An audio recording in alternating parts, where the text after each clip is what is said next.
Praise the Lord. ஆண்டவரும் அருமை இரட்சகருமாகிய இயேசு கிறிஸ்துவின் இனிய நாமத்தினாலே உங்கள் யாவரையும் நாங்கள் வாழ்த்தி ஆசீர்வதிக்கிறோம். கர்த்தர் உங்களை ஆசீர்வதிப்பாராக.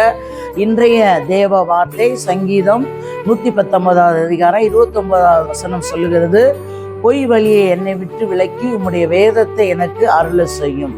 அல்லேலூயா. நல்ல ஒரு வார்த்தையை ஆண்டவர் நமக்கு கொடுத்திருக்கிறார் பாருங்க. இந்த பொய் வழியை நம்மளை விட்டு விலக்க வேண்டும். அல்லேலூயா. தேவன் ஆண்டவராகிய இயேசு கிறிஸ்து நம்மிடத்துல எதிர்பார்க்கிற காரியம், உண்மையை தேவன் நம்மிடத்துல எதிர்பார்க்கிறார். அல்லேலூயா. அப்ப பாருங்க, உம்முடைய வேதத்தை எனக்கு அருள செய்யும். வேதத்தை ஆண்டவராகிய இயேசு கிறிஸ்துடைய அந்த பைபிளில் உள்ள வார்த்தையின்படி நடக்க நமக்கு அருள் செய்ய வேண்டும் என்றும். அல்லேலூயா. அந்த சங்கீதக்காரன் பாருங்க அழகாய் சொல்லு, பொய் வழியை என்னை விட்டு விலக்கி உம்முடைய வேதத்தை எனக்கு அருள செய்யும்.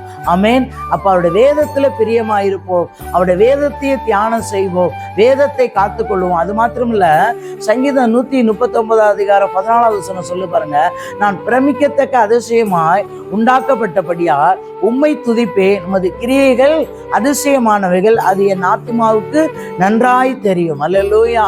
நான் பிரமிக்கத்தக்க அதிசயமாய் உண்டாக்கப்பட்டபடியா. பாருங்க, ஒவ்வொருவரும் தாயின் கருவில உருவாகும் முன்னே அவருடைய கண்கள் நம்மளை கண்டதாம். அல்லேலூயா. வேதமும் அப்படித்தான் சொல்லுகிறது. அல்லேலூயா. அப்ப தாயின் கருவிலேயே உருவாக்கும் போதே நம்மை பிரமிக்கத்தக்கதாய் அவர் உண்டாக்கினார் நம்மை. அல்லேலூயா. இப்போ உண்டாக்கப்பட்டபடியாக அவரை அப்ப உம்மை துதிப்பேன். யார? ஆண்டவராகிய இயேசு கிறிஸ்துவை துதிப்பேன். அல்லேலூயா. கிரியைகள் அதிசயமான, அவர் செய்கிற ஒவ்வொரு கிரியைகளும் அதிசயமானவைகள். அல்லேலூயா. பாருங்க, அவர் அதிசயமான தேவன், ஆலோசனை கர்த்தர், வல்லமை உள்ளவர். அல்லேலூயா.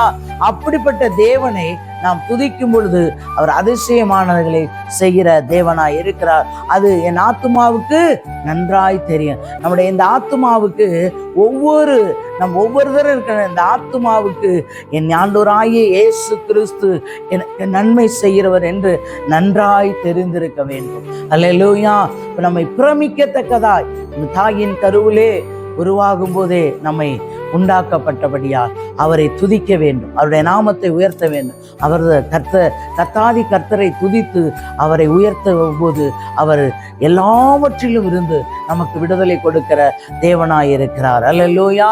தகப்பனே, மை துதிக்கிறோம். சோத்திரம் கர்த்தாவே, சர்வ வல்லமையுள்ள தெய்வமே, மை துதிக்கிறோம். சோத்திர ஐயா, நேற்றும் இன்று மாறாத எங்களுடைய நல்ல தகப்பனோட பரிசுத்த கரத்துல ஒரு விஷயம் எங்களை தாழ்த்தி உங்களுடைய பொறுப்பாக தருகிறோம்.